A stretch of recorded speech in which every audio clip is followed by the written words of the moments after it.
प्रभु यीशु मसीह के मधुर और मीठे नाम में आज दिनांक 11 अगस्त दिन सोमवार को आप सब श्रोताओं का हम स्वागत करते हैं।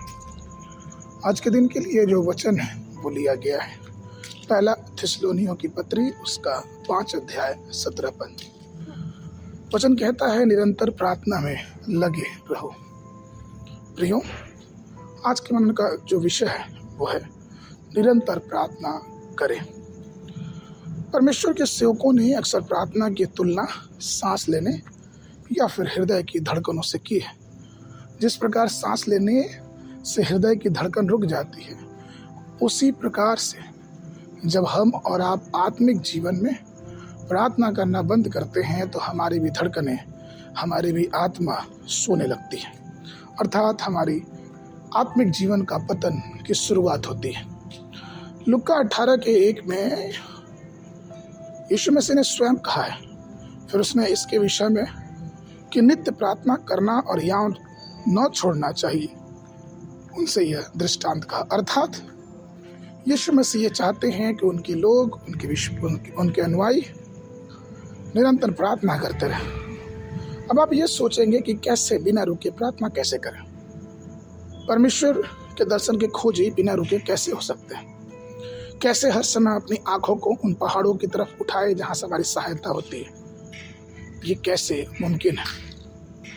कई लोग कहते हैं कि हमारे जिम्मे बहुत सारे कार्य, हम उस समय नहीं मिल पाता कि हम दुआ करें। लेकिन इसके विषय में बाइबल भी कुछ ऐसे उदाहरण प्रस्तुत करती है जो कि हमारे व्यस्तता के जीवन में भी एक बहुत बड़ी छाप और एक बहुत बड़ी सीख देती है। दानियल की पुस्तक उसका 6वां अध्याय 16 पद में हम देखते हैं दानियल के विषय में। दानियल जो कि उस देश का प्रधानमंत्री था, प्रधानमंत्री होने के बावजूद भी वो दिन में 3 बार अपने नियम के अनुसार प्रार्थना बिना चुके करता था। जरा सोचें कि एक ऐसा इंसान जो अपने जीवन काल में 1 नहीं, 2 नहीं, 3 नहीं, 4 राजाओं के अधीन में एक बहुत बड़ी पदवी को संभाले हुए था, लेकिन इसके बावजूद भी उसकी प्रार्थना करने की शैली नहीं रुकी। कल्पना कीजिए कि उस समय कितने कार्य होंगे, महल के कार्य, सामाजिक कार्य और हर प्रकार की बातें, लेकिन फिर भी उसने प्रार्थना करने के लिए समय निकाला।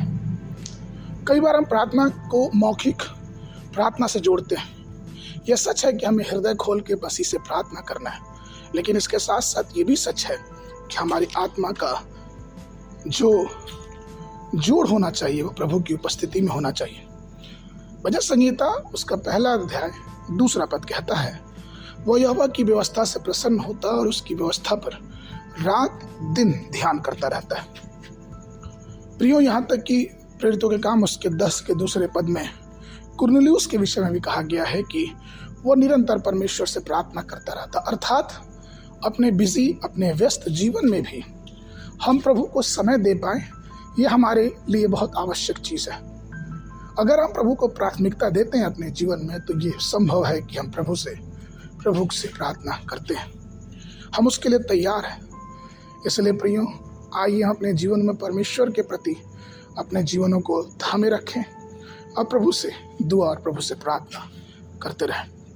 आगे के मनन के लिए लूका रचित सुसमाचार उसका 21 अध्याय 36 पद। इसलिए जागते रहो और हर समय प्रार्थना करते रहो कि तुम इन आने वाली घटनाओं से बचो और मनुष्यों के पुत्र के सामने खड़े होने के योग्य बनो। बाइबल अध्ययन के लिए सुबह के समय भजन संहिता 81, 82, 83 अध्याय, संध्या के समय रोमियो की पत्री उसका 11 अध्याय 19 पद से लेकर 36 पद तक। परमेश्वर आप सबको आशीष देवे।